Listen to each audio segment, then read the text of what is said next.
kepada para rasul, yaitu kulu minat thayyibat, makalah dari yang baik-baik. Kepada para orang yang beriman, kulu min thayyibat. Ya, maka menunjukkan sama dengan sama di dalam perintah Allah kepada para nabi, rasul atau kepada orang yang beriman. Ketika Allah Ta'ala memerintahkan kita yaitu makan makanan yang baik, kemudian Rasul sallallahu alaihi wasallam menceritakan yaitu suatu keadaan seseorang. Tsumma dzakara ar-rajula, kemudian beliau menceritakan ada seseorang yutilus safara, yang dia itu panjang safarnya. Artinya apa panjang safarnya? Lama, juga jauh, ya. Dia melakukan perjalanan yang sangat panjang, yang sangat jauh. Ash'atha aghbara, ketika dia melakukan perjalanan yang sangat jauh, yang sangat panjang, maka tentunya rambutnya karena perjalanan di padang pasir, ya, maka rambutnya kusut, kemudian juga kena debu perjalanan saat itu. Sekarang mungkin ya bersih-bersih aja. Ini gambaran dahulu. Jadi rambutnya jadi kusut, kemudian berdebu. Juga dikatakan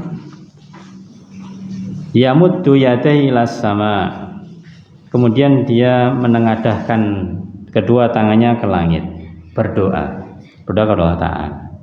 Ya Rabbi, ya Rabbi, ya Allah, ya Allah. Maksudnya berdoa, ya Allah berilah saya ini, ya Allah mudahkanlah ini, dan seterusnya. Maka Rasul kemudian memberikan catatan, wa mat'amuhu haramun. Orang ini, musafir ini, yang dia sudah melakukan perjalanan panjang sampai capek, rambutnya kusut, kemudian banyak debunya, kemudian berdoa kepada Allah Ta'ala, ternyata mat'amuhu haram, makanan yang dimakan itu adalah dari hasil yang haram. Makanannya haram bisa jadi, atau dari hasil yang haram. Wa mashrabu haram, minumannya juga minuman yang haram. Wa malbasu haram, pakaiannya juga pakaian yang haram. Nah, pakaian haram tentunya diarahkan kepada yang hasil dari upaya yang haram atau hasil dari kerjaan yang haram. Wa wudiya bil haram, bahkan dia tumbuh, ya, dia bahasanya itu di dalam hidupnya itu bil haram, tumbuh dengan hal yang haram. Fa anna yustajabu lidzalik, ada perkataan fa anna yustajabu lah, bagaimana mungkin kemudian diijabahi doa-doa dia tersebut. Di sini para jamaah menunjukkan bagaimanakah ada satu poin atau satu rangkaian yang ini sebenarnya potensi dikabulkan doa, yaitu apa? Melakukan safar. Kita katakan di sebelumnya, di antara terkabulkannya adalah seorang musafir, ya. Apalagi di sini sampai orangnya itu berdebu, kemudian kusut, kemudian yamuddu yadaihi, kemudian menengadahkan tangan. Ini juga di antara bentuk perwujudan kebutuhan seorang hamba kepada Allah Ta'ala, sarana untuk dikabulkan doa. Ditambah lagi dengan mengucapkan ya Rabbi, ya Rabbi, betul-betul minta kepada Allah Ta'ala, bukan kepada yang lainnya. Ini sebenarnya potensi untuk dikabulkan doanya. Namun masalahnya ada yang menghalangi tidak dikabulkan doanya. Makanannya haram, minumannya haram, pakaiannya haram, bahkan dia tumbuhnya dari barang-barang yang haram. Bagaimana mungkin doanya dikabulkan? Makanya dikembalikan kepada asal hadis, innallaha thayyibun la yaqbalu illa thayyiban.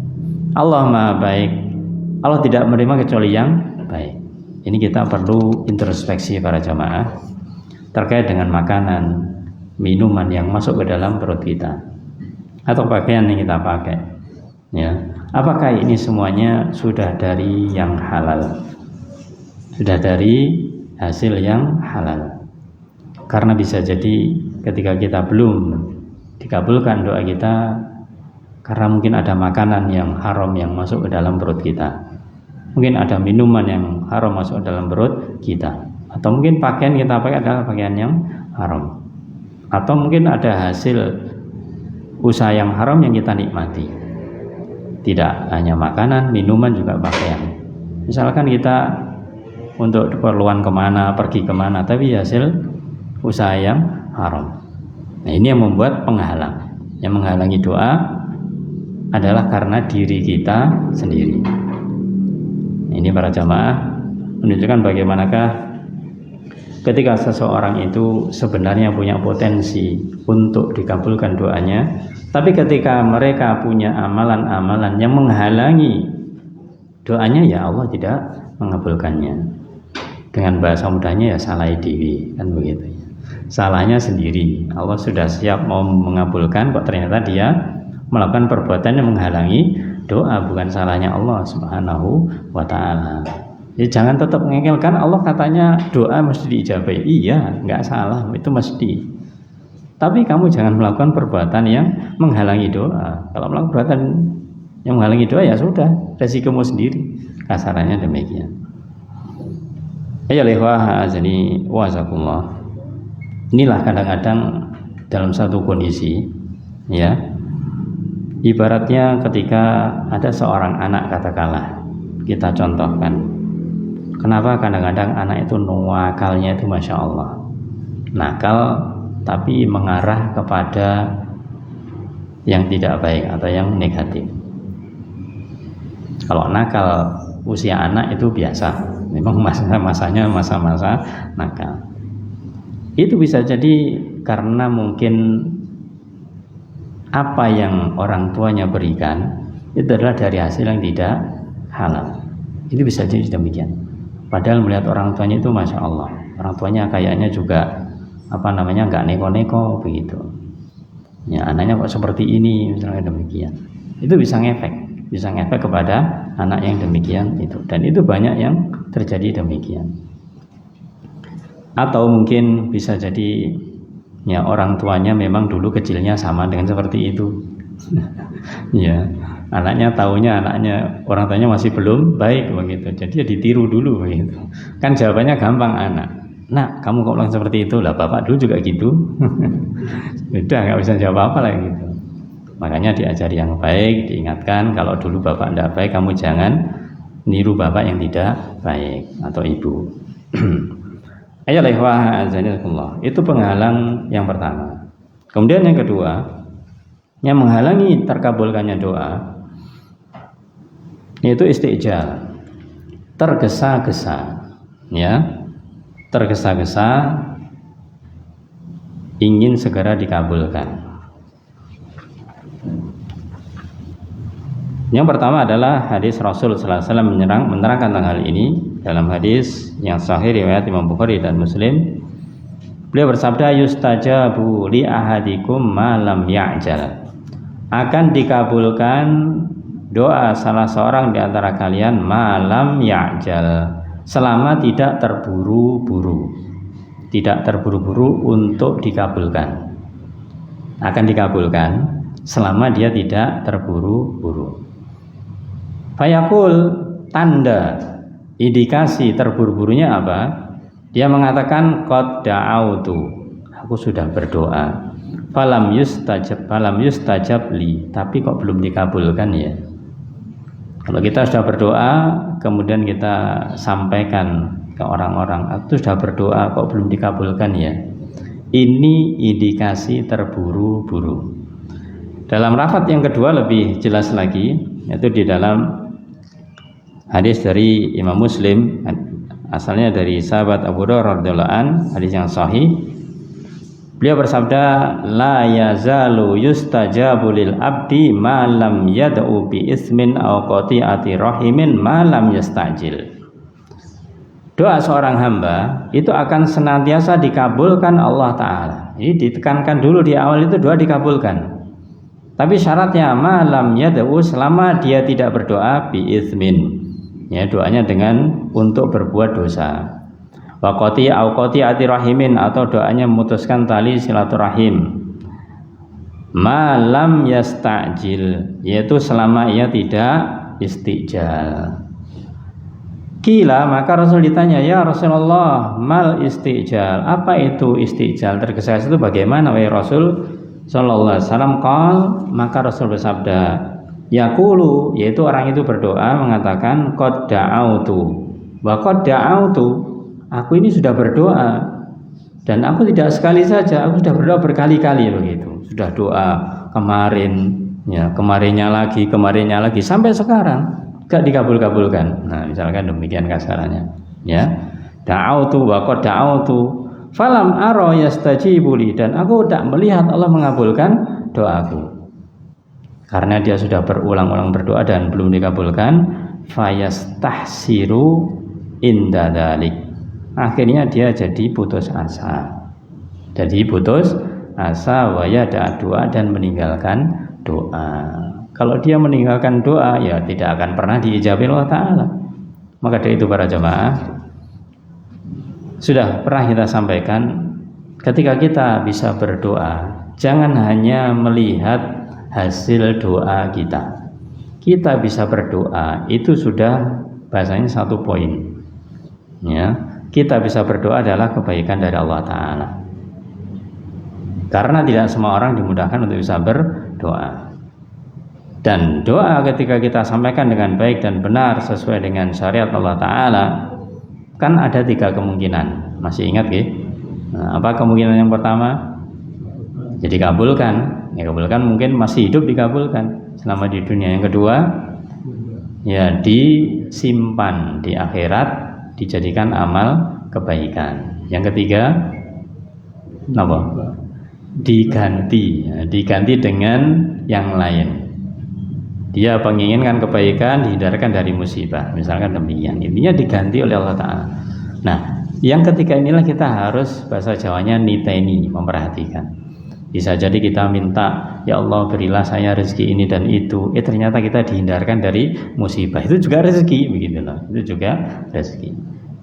Nah ini, ketika kita sudah bisa berdoa, maka jangan pernah kita kemudian mengatakan doaku kok tidak dikabul-kabulkan ya. Ini namanya istijal, namanya tergesa-gesa. Kalau kita mungkin sudah berkali doa kemudian tidak dikabulkan, ya sudah, bersyukur kepada Allah Ta'ala kita bisa berdoa, gitulah. Kita lihat itu bisanya kita berdoa, itu adalah nikmat dari Allah Ta'ala. Itu yang kita ingatkan lagi. Penghalang yang ketiga yaitu melakukan apa-apa yang diharamkan Allah Subhanahu wa Ta'ala. Melakukan apa saja atau apa-apa yang diharamkan Allah Subhanahu wa Ta'ala. Jelas ini. Tadi dikatakan innallaha thayyibun, Allah itu maha baik. La yaqbalu illa thayyiban. Tidak menerima kecuali yang baik. Kalau dia melakukan perbuatan yang Allah haramkan berarti kan buruk. Ya. Ada sebuah syair yang dinukil oleh Imam Ibn Rajab Al-Hambali rahimahullah ta'ala yang berbunyi kaifa narju ijabatan lidu'ain qad sadadna tariqaha bidunubi. Bagaimana mungkin kita akan mengharapkan dikabulkannya doa sedangkan jalan kita tertutup oleh dosa-dosa. Kita mau doa kita dikabulkan, ibaratnya mau berjalan, ternyata jalannya tertutup dengan dosa, nggak sampai tujuan, tidak sampai tujuan. Maka hendaklah kita itu menghindari apa saja yang diharamkan Allah Subhanahu wa Ta'ala. Dan ini yang tidak mudah para jamaah, ya. Karena sulit bagi kita itu untuk tidak melakukan dosa. Ya, kita mesti saja atau sering terjerumus ke dalam dosa. Tapi bukan berarti kemudian ketika melakukan dosa berarti semua doa tidak dikabulkan. Tidak. Justru ketika kita salah segera kita taubat. Itu yang penting. Istighfar dan taubat agar dosa ini tidak langgeng, agar dosa tidak terus menerus. Nah, kita segera taubat berarti sudah kita meninggalkan yang haram tersebut, begitu, agar doa kita diijabahi. Sebaliknya, yang keempat, kalau tadi melakukan yang Allah haramkan, yang keempat adalah meninggalkan yang Allah wajibkan. Meninggalkan yang Allah wajibkan. Ini juga menjadi penghalang doa. Di antara kewajiban kita itu disebutkan adalah tentang amar ma'ruf nahi mungkar. Kita adalah mengajak orang kepada kebaikan dan mencegah dari kemungkaran. Berdasarkan hadis riwayat dari sahabat Hudzaifah ibnul Yaman radhiyallahu an dari Rasulullah sallallahu alaihi wasallam dalam hadis hasan riwayat Imam At-Tirmidzi, Al-Baghawi dan juga Imam Ahmad, Rasul bersabda, "Walladzi nafsi biyadihi, demi zat yang jiwaku berada di tangannya, la ta'murunna bil ma'ruf wa la tanhawunna 'anil munkar au la yushikannallahu ayyab'atsa 'alaikum iqaban minhu summa tad'unahu fala yustajabu lakum." Demi zat yang jiwaku berada di tangannya, demi Allah, la ta'murunna bil ma'ruf, sungguh hendaklah kalian melakukan amar ma'ruf, yaitu menyuruh kepada kebaikan, walatan hawunna 'anil munkar, dan sungguh hendaklah engkau itu mencegah dari yang mungkar. Au layusikannallahu, atau kalau kamu misalkan tidak melakukan ini, tidak melakukan amar ma'ruf nahi mungkar, atau hampir saja Allah ayyabasa alaikum iqaba, yaitu menurunkan kepada kalian iqab, menurunkan siksa pada kalian. Jadi kalau tidak melakukan amar ma'ruf nahi mungkar, maka Allah akan menurunkan siksa. Ketika Allah sudah menurunkan siksa, artinya Allah, yaitu banyak orang yang tidak amar mungkar, akhirnya kemaksiatan, kejahatan merajalela. Ya, summa tad'una, kemudian kamu baru berdoa kepada Allah Ta'ala, tidak mau amar ma'ruf nahi mungkar, ya, kemudian berdoa, fala yustajabu lakum, maka tidak akan dikabulkan bagi kalian. Ini karena apa? Meninggalkan kewajiban yang Allah wajibkan, di antaranya amar ma'ruf nahi mungkar. Yang terakhir yang kita sampaikan kesempatan kali ini para jamaah, terkait dengan penghalang doa.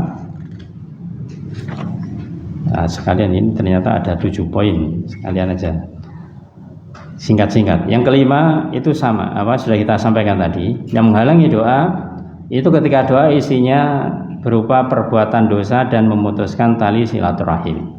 Yang kelima, yang membuat doa tidak terkabul ketika seorang itu doanya berisi tentang perbuatan dosa atau memutuskan tali silaturahim. Hadisnya sudah kita sampaikan sebelumnya. Kemudian yang keenam, yaitu tidak bersungguh-sungguh di dalam berdoa. Disebutkan dalam hadis Rasul sallallahu alaihi wasallam, idza da'a ahadukum, kalau salah seorang antara kalian itu berdoa, fala yakul ahadukum, jangan berkata salah seorang antara kalian kalau doanya jangan ngomong begini, apa? Allahumma firli in syi'ta, ya Allah ampunilah aku jika engkau kehendaki. Allahumma rahamni in syi'ta, ya Allah rahmatilah aku jika engkau kehendaki. Allahumma rzuqni in syi'ta, ya Allah berilah rezeki aku jika engkau kehendaki. Ini artinya apa? Gak tenanan. Gak temenan kalau berdoa. Kalau kamu kehendaki, alhamdulillah, ya Allah, kalau enggak ya sudah, enggak apa-apa. Kasarannya demikian. Nah, ini gak benar, ini tidak tenanan. Wal ya'zim mas'alatu, tapi tekankan, ya, pastikan, yaitu permintaanmu. Jadi jangan kita tidak sungguh-sungguh, harus sungguh-sungguh ketika kita berdoa. Wal ya'zim mas'alatu, memiliki azam, tekad kuat untuk meminta kepada Ta'ala. Wal yu'addim raghbatahu, dan besarkan harapan kalian ketika minta kepada Allah Subhanahu wa Ta'ala. Kenapa? Innahu yaf'alu ma yasha, karena Allah melakukan apa yang Allah kehendaki. La mukrihalah, Allah tidak bisa dipaksa. Ya, Allah tidak bisa dipaksa. Ini yang titik pentingnya, bahwasanya ketika kita melakukan doa betul-betul minta kepada Allah Ta'ala, ya, dikabulkan dan tidak, itu adalah Allah yang punya kehendak, bukan kita. Ya, Allah yang memberikan ataupun tidak memberikan. Maka di dalam hadis yang lain disebutkan ud'ullaha wa antum muqinuna bil ijabah. Doalah kalian kepada Ta'ala dan kalian muqinun, harus yakin diijabahi.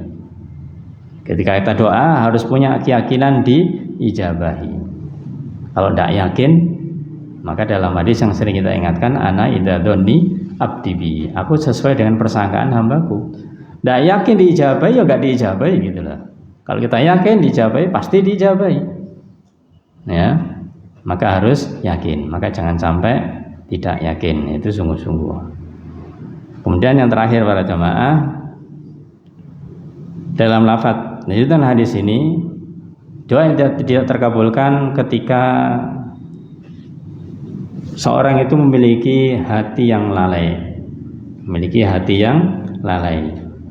Rasul bersabda dalam lanjutan hadisnya, wa'lamu, dan ketahuilah, anallaha la yastajibu du'aan min qalbin ghafilin lahin. Sesungguhnya Allah Ta'ala tidak mengabulkan doa dari hati yang ghafil lahin, yang lalai lagi lengah. Ya, hatinya lalai, hatinya lengah. Gimana lalai dan lengah ini? Di antaranya seperti tadi itu, dia ketika berdoa, ya Allah berilah saya ini, tapi pikirannya enggak kepada doanya, ya pikirannya kepada yang lainnya, atau tidak yakin di dalam berdoa, itu berarti hatinya lalai, hatinya lalai. Ayyuhal azani wasallallahu. Maka itulah poin-poin yang terkait dengan penghalang dikabulkannya doa. Dan yang paling akhir kita katakan atau kita sampaikan bahwasanya apa yang kita inginkan, apa yang kita doakan, tentunya kita menginginkan kebaikan. Tapi yang kita dapatkan, kalau ternyata bukan seperti keinginan kita, ya bahasa kita tidak sesuai dengan ekspektasi, nggak sesuai dengan ekspektasinya. Ya, ingat.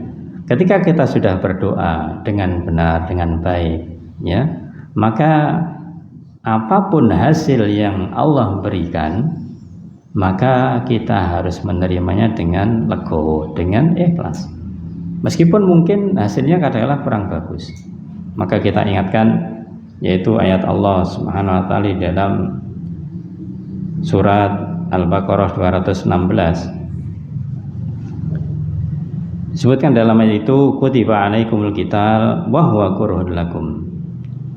Diwajibkan atas kalian untuk qital, berperang, wa huwa kurhun lakum, dan itu tidak menyenangkan bagi kalian. Namanya perang kan enggak menyenangkan. Namun dikatakan oleh Allah Ta'ala, wa asa an takrahu syai'an, bisa jadi engkau membenci sesuatu, wa huwa khairun lakum, padahal itu baik bagi kalian. Sebaliknya, wa asa an tuhibbu syai'an, bisa jadi engkau mencintai sesuatu, wa huwa syarrun lakum, padahal itu buruk bagi kalian. Wallah ya'lam wa antum la ta'lamun. Allah lah yang lebih tahu dan kalian tidak mengetahuinya. Maka sini para jamaah, ketika berdoa, apapun hasil yang kita dapatkan, itu adalah yang terbaik. Ya, yang terbaik. Entah mungkin ditunda doa kita atau hasilnya enggak seperti ekspektasi kita, itu yang terbaik bagi kita. Kita harus bagaimanakah bisa bersyukur kepada Ta'ala sudah diberikan, yaitu hasil yang Allah berikan. Kalaupun tidak diberikan, tetap bersyukur kepada Ta'ala, karena kita bisa berdoa kepada Allah Subhanahu wa Ta'ala. Semoga Allah Ta'ala mudahkan kita para jamaah untuk senantiasa berdoa dengan baik dan benar, dan kita bisa menjauhi penghalang-penghalang doa, sehingga kita setiap doa yang kita lantunkan, kita minta Allah Ta'ala diijabahi Allah Subhanahu wa Ta'ala. Amin ya Rabbal Alamin. Fadl, kalau mungkin ada yang ditanyakan. Iya Pak, monggo Pak.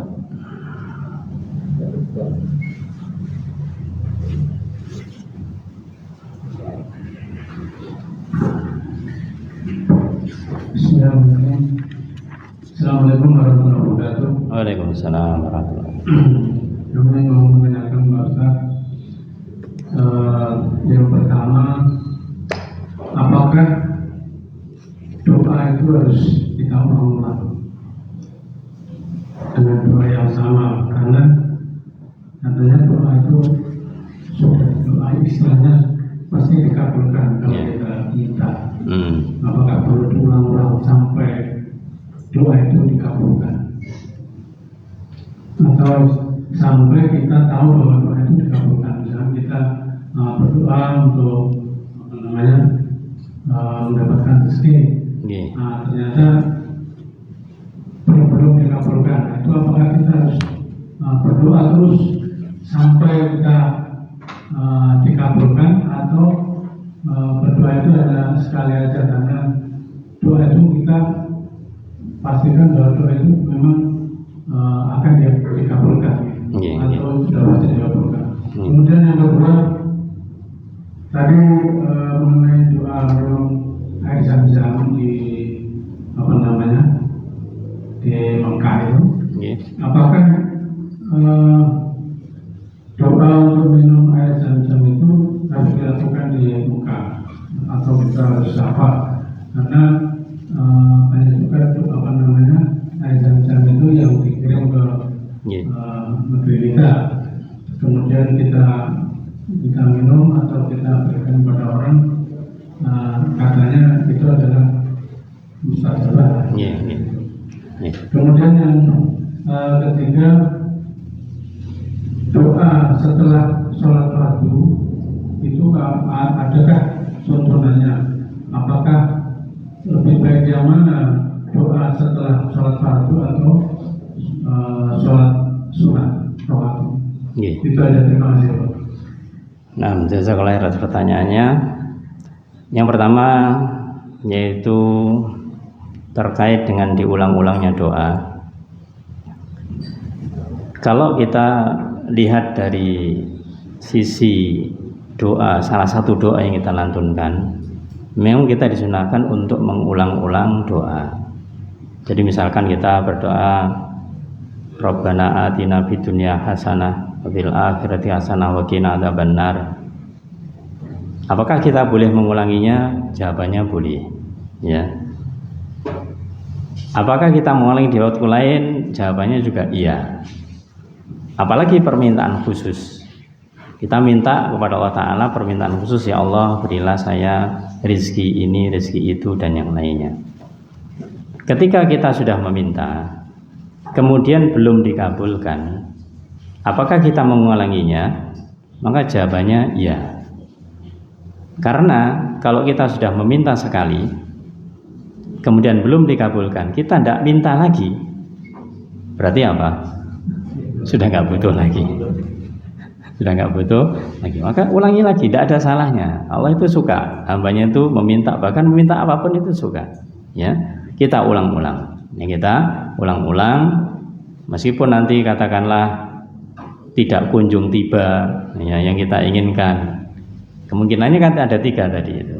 Bisa jadi memang tidak Allah kabulkan di dunia, tapi sebagai simpanan di akhirat, atau kita dijauhkan dari ya musibah, misalkan demikian. Jadi kita ulang-ulang terus. Ya, kita ulang-ulang terus. Kalau memang permintaan kita kelihatan sudah terkabulkan, nah itu sudah jelas, dan kita mungkin doa yang lainnya apa. Yang kedua terkait dengan ma'u zam-zam, air zam-zam. Dalilnya mengatakan ma'u zam-zam lima syuribalah, ini dalil umum. Air zam-zam itu diminum ya tergantung sesuai dengan niat atau tujuan orang yang minum. Entah dia itu ketika di Makkah ya, ataupun di luar. Karena di Madinah juga ada air zam-zam ya. Di Madinah juga ada air zam-zam. Kita pulang dari Masjidil Haram ke sini bawa zam-zam. Beli di toko juga ada zam-zam. Kita tidak bicara masalah asli tidaknya, urusan lain. Pokoknya ini kita bicara zam-zam beneran.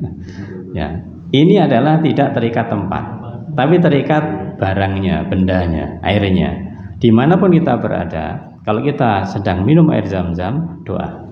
Ya, doa yang kita inginkan itu apa? Tidak terikat dengan tempatnya. Nggih. Yang ketiga tadi terkait apa?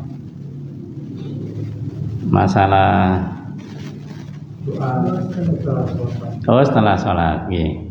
Setelah sholat fardu, ya, itu yang disunnahkan adalah zikrullah, zikir ba'da sholat, ya, zikir setelah sholat, khususnya sholat wajib. Adapun sholat sunnah ini kan biasanya mengiringi sholat wajib. Sholat rawatib misalkan berarti sudah tercover di sholat wajibnya. Adapun kalau kita sholat sunnah selain rawatib, setelah sholat kita mau berzikir atau berdoa, maka ini bebas. Kita yang ditekankan adalah sholat wajibnya.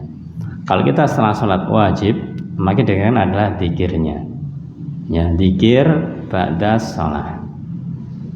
Kemudian bagaimana kalau kita misalkan doa setelah sholat wajib itu, zikir sudah kita lakukan selesai, kemudian berdoa, tidak ada larangan, tapi jangan dianggap lebih baik, ya, tidak ada larangan, tapi jangan dianggap lebih baik, apalagi diharuskan, dirutinkan. Itu malah membuat aturan baru, Karena ada tempat-tempat doa yang lain. Sudah kita bahas seperti kapan? Antara adzan dan iqamat atau sebelum salam, itu ada tempat-tempat yang doa. Maka khususkan setelah sholat 5 waktu itu adalah zikir kepada Allah Ta'ala saja, itu sudah mencukupi. Kalau sesekali kita ada hajat berdoa silakan, tapi jangan membiasakan senantiasa setelah zikir berdoa, ya. Artinya seakan-akan salah kalau kita tidak berdoa setelah sholat wajib. Ini malah salah ketika kita mengatakan seperti itu, ya. Karena tidak ada perintah untuk senantiasa berdoa setelah sholat wajib. Yang ada adalah zikir. Nah, meskipun di dalam zikir ada doanya gitu ya. Wallahu a'lam bishawab. Mungkin yang lain monggo. Nggih Pak, monggo.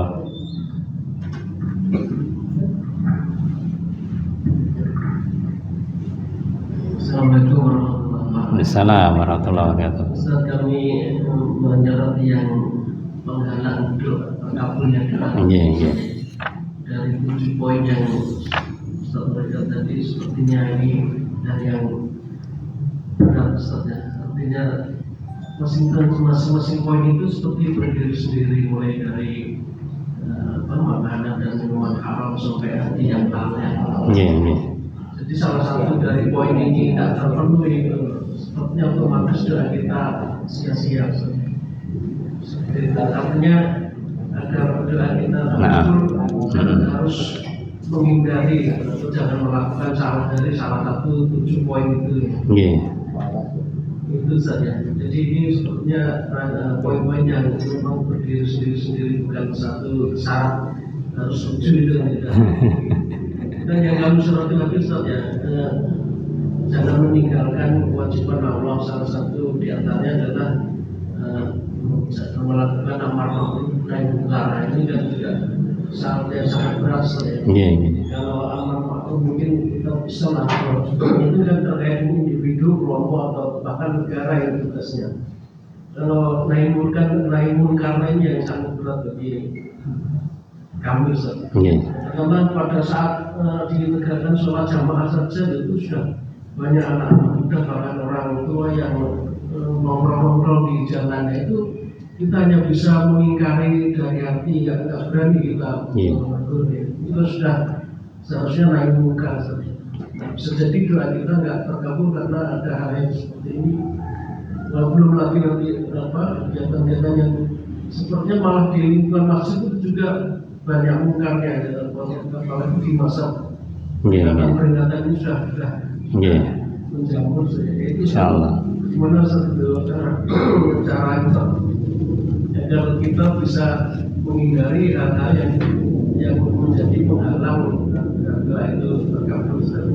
Nah, jazakallahu khair. Ya, tadi juga dikatakan bahwasanya memang penghalang doa ini sesuatu yang tidak mudah. Ya, sesuatu yang tidak mudah. Karena tidak mudah ini, maka kita jangan mempermudah. Ya, artinya jangan melalaikannya. Dari poin-poin yang kita sampaikan, ada memang yang kita harus berproses untuk bisa membersihkan.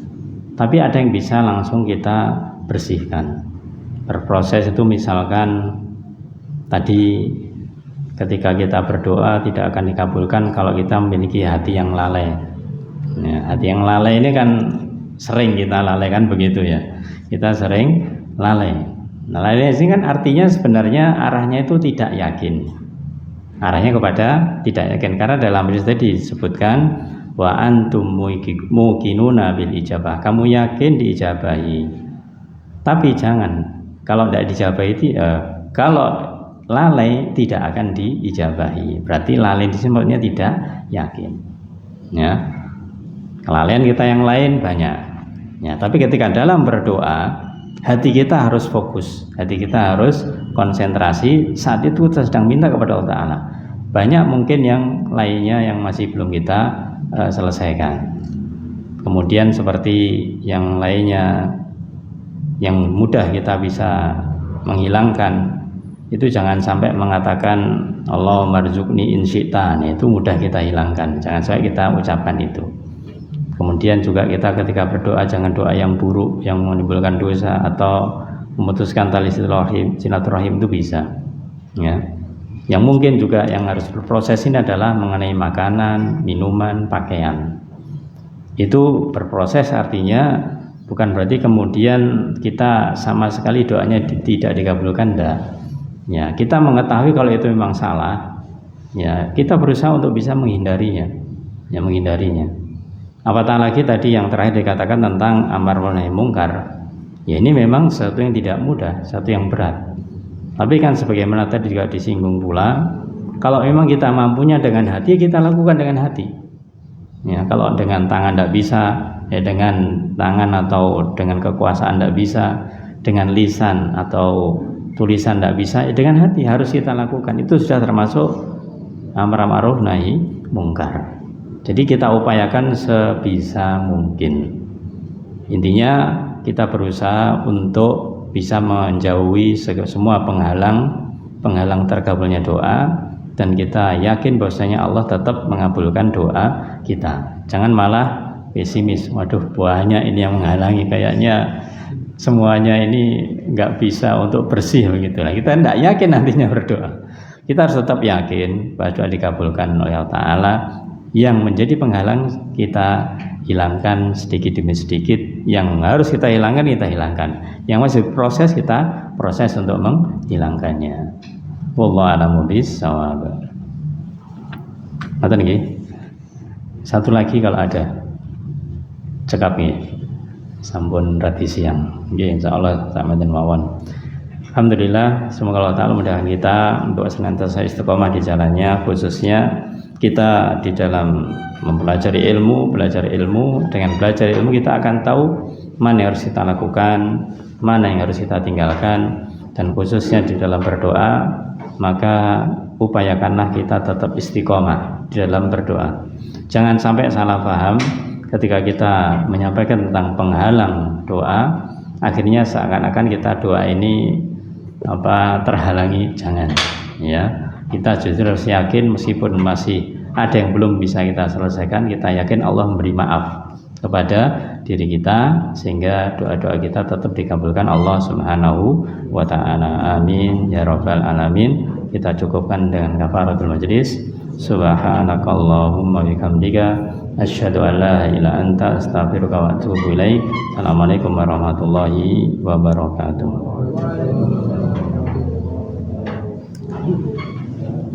Thank you.